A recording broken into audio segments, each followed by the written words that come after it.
In this video to fix microphone not working on your laptop.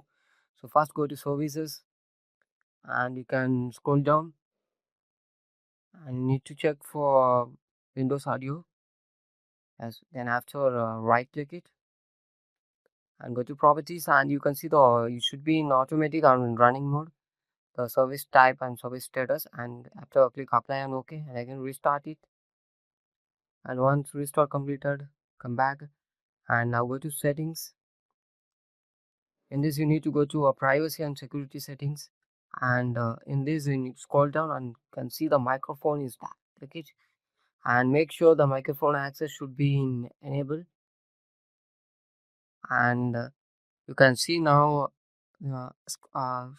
yes, it should be in enable mode. Okay, so scroll down and check the microphone which are the software applications are using. After you need to come to system, and in this you need to check a troubleshoot, and other troubleshoots are there. Click it, and in this first go to audio and click run. In this you can check the troubleshoots, like it will helps you to solve the issues. You can tell what are the issues you are facing, and after that go to run, and in this you can type for mmsys.cpl. Type it and will directly go to the sound section.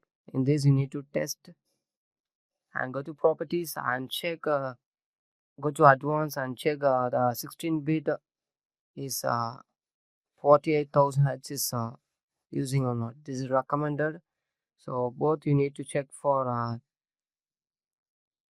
microphone, and 16-bit 48,000 hertz should be recommended.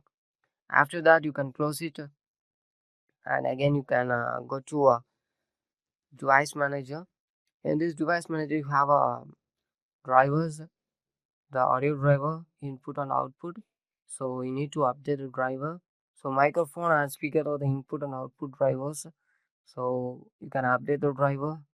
If you have access drivers, you can update all the drivers. Okay, so I am using only microphone and speakers for input and output, so I am using this driver. After that, restart your PC.